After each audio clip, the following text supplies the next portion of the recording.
Hi అందరికీ. ఈరోజు అయితే మా పెద్ద బాబు ఈవినింగ్ స్నాక్కి గులాబ్ జామున్ చేయమన్నాడండి.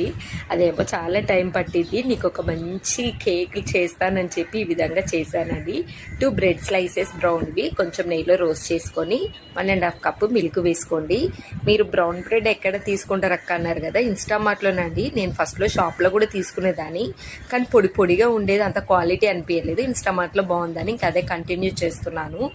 నెక్స్ట్ అయితే మిల్క్ అంటే సిమ్లో పెట్టేసి మిల్క్ అంతా అబ్జర్వ్ అయిపోయిన తర్వాతకి 1 స్పూన్ కస్టర్డ్ పౌడర్ వేసుకొని అందులో మిల్క్ వేసుకొని ఈ విధంగా వేయండి. ఇక్కడ మీరు షుగర్ కావాలనుకుంటే షుగర్ కూడా యాడ్ చేయొచ్చు. నేను పిల్లలకి షుగర్ ఏమి ఇవ్వను, బెల్లం వేస్తే విరిగిపోతాయి, అందుకని ఏమి వేయలేదండి. కొన్ని డ్రై ఫ్రూట్స్ కూడా వేసేసుకున్నాను. ఇది మొత్తం సిమ్లోనే చేసేయాలి, జస్ట్ 5 మినిట్స్లో అయిపోతుంది. ఒక ప్లేట్లో వేసేసుకొని పైనుంచి నేనైతే బెల్లం పౌడర్ వేసుకున్నాను. మీరు చాకో సిరప్ హనీ ఏదైనా వేసుకోవచ్చు, బట్ బెల్లం కావాలంటే బెల్లం వేసి ఇచ్చాను. నోట్లో వేసుకుంటే వెన్నెలా కరిగిపోతుంది, మంచి